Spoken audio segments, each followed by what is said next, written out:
우리 사회의 가장 큰 불행 가운데 하나는 역시 젊은이들이 일자리가 없는 것 같습니다. 금융위원장님. 네.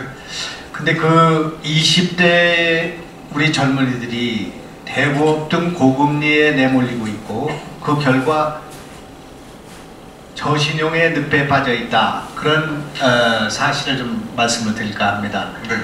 저기 보시면은 20대에 저 검은 선으로 된 것은 16.2%는 저축은행, 그 다음에 14.6%는 대부업, 그 다음에 카드사, 그 다음에 보험사, 이렇게 해서 20대 대출은 약 40% 가까이, 38.5%가 고금리 쪽에 몰려 있습니다. 그 사실 알고 있습니까? 예. 예. 그래서요, 은행은 가계신용대출의 평균금리가 4.8% 정도 되고요, 저축은행은 27.6%, 대부업은 33.6%, 신용카드는 12.6%에서 20.8%, 캐피탈은 22% 정도 되니까 5배에서 7배 정도 높은 금리를 쓰고 있다. 20대가. 그 중에 한 40%가. 그런 사실을 우리가 볼 수가 있습니다. 심각한 상황이라고 볼 수 있겠죠? 네, 그렇습니다. 그래서 그 결과로 나온 신용회복위원회의 개인 워크아웃 신청자의 연령별 분석을 보면은 29세 이하인 20대에서 증감을 보면 9.4%가 워크아웃이 늘어나고 있습니다. 그래서 다른 30대, 40대, 50대, 60대가 다 마이너스로 줄고 있는 데 비해서 20대가 늘고 있다. 20대 청년들의 이런 신용, 금융에 관한 뭔가 특별한 대책이 필요하다. 현재까지 노력한 것들이 실효를 거두고 있지 못하다. 이렇게 볼 수 있지 않겠습니까? 뭔가 더 큰 특단의 대책이 필요하다고 생각하는데 어떻게 생각하십니까? 네, 계속 주목해서 정책적 대응을 해나갈 필요가 있겠다는 생각이 듭니다. 제대로 된 대책을 세우고 정책을 개발해야 된다고 생각합니다. 임금 피크제가 논란이 되고 있습니다만 임금 피크제 자체로 고용이 창출되는 것은 아니지 않겠습니까? 그래서 그동안에 2005년부터 기업은행, 산업은행, 우리은행, 하나은행, 국민은행 5개 시중은행이 임금 피크제를 적용했는데 결과적으로는 임금 피크제를 시행해서 2배 이상의 임금 피크제 적용 대상 인원이 늘었는데 결과적으로 정규직은 25%가 감소한 이런 결과를 보고 있습니다. 우리는 임금 피크제를 통해서 청년 실업을 포함한 고용을 창출할 수 있다 이렇게 생각을 했는데 지난 2005년부터 지금까지의 결과는 그와 반대되는 결과를 빚고 있습니다. 그러니까 임금 피크제가 곧바로 고용을 창출하고 청년 실업을 해결할 수 있는 방안이다 이렇게 말하는 것은 좀 무리한 생각이라고 볼 수 있겠죠? 그죠? 그렇지만 충격을 줄이는, 즉 정년 연장에 따른 충격을 줄이는 방법은 그래서 그 효과는 있다고 뭐 그렇게 얘기하실 수밖에 없겠습니다만 금융위원회 차원에서 금융권 청년 일자리 창출을 위한 방안을 마련할 필요가 있다. 이것도 그렇게 당부를 드리겠습니다. 그렇게 하시겠습니까? 예, 금융개혁 차원에서 예. 금융기관이 청년이 원하는 일자리를 만들어내는 것이 결국 금융개혁의 목표 중에 하나입니다. 예. 그런 점에 유의해서 정책을 이 방향으로 세워보겠습니다. 금융위원장님, 대기업 보험사가 자회사의 손해 사정업체를 만들어서 100%까지 일감 몰아주게 하는 그런 사실을 알고 있죠? 네, 손해사정회사의 자회사를 이용하는 회사들이 일부 있습니다. 일부가 아니죠. 삼성, 교보, 한화 등 빅4, 생보의 빅3와 LG, LIG, 삼성, 현대, 동부, 손보의 빅4 이 우리나라 생보와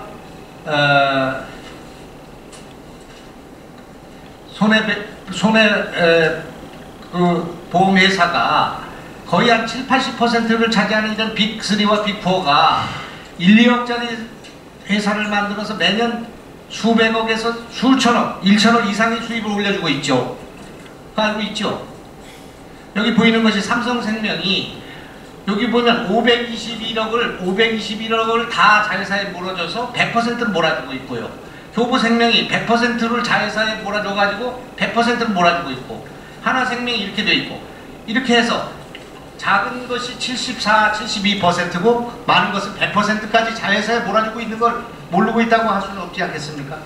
네. 알고 계시죠? 네, 수치상으로 일부 회사가 사례에 아니고 대해서는 대개 회사들이 이렇게 하고 있는 거죠. 중요한 회사이기 때문에.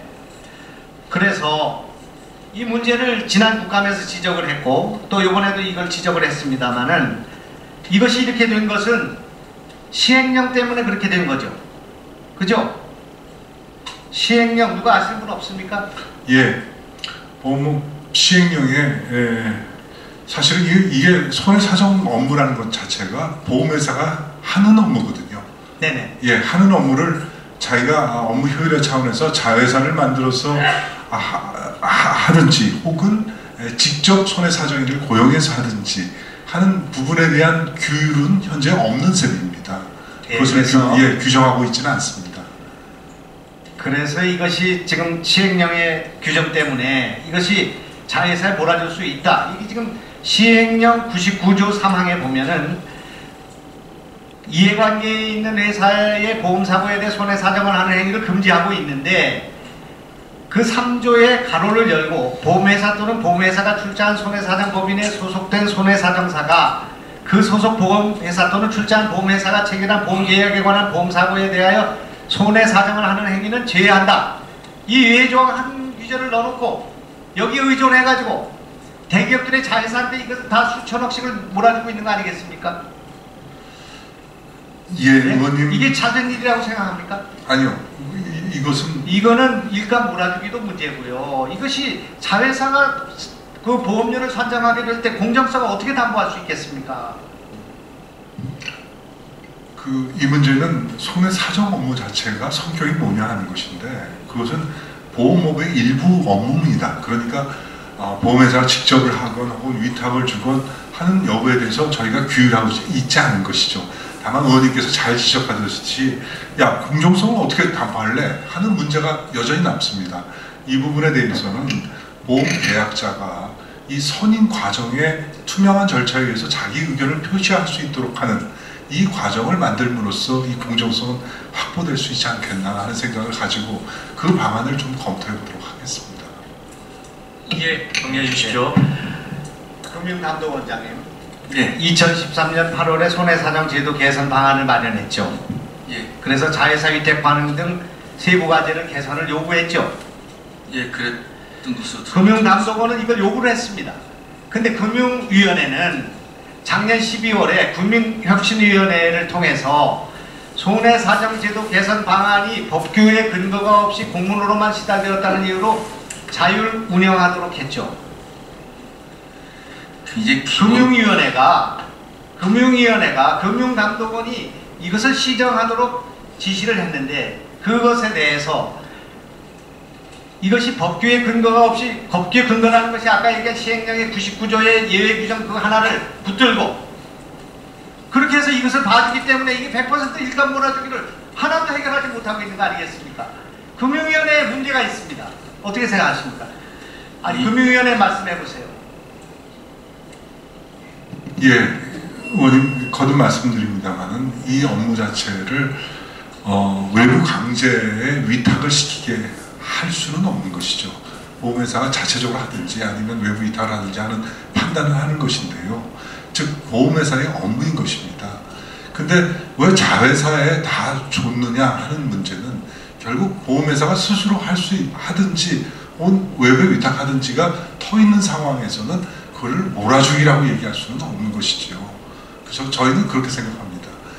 다만 결국 의원님께서도 걱정하시는 게 뭐냐면 이렇게 몰아주면 공정성을 어떻게 담보할래? 하는 문제인데 그 문제는 제가 말씀드렸듯이 그 계약자의 선택권 이런 것을 보장하면서 할 수 있다는 것이죠. 1000개가 있습니다. 8000개가. 어떻게 지금 금융위원장이 저런 말씀을 하실 수가 있겠습니까? 보충 질의하겠습니다. 네.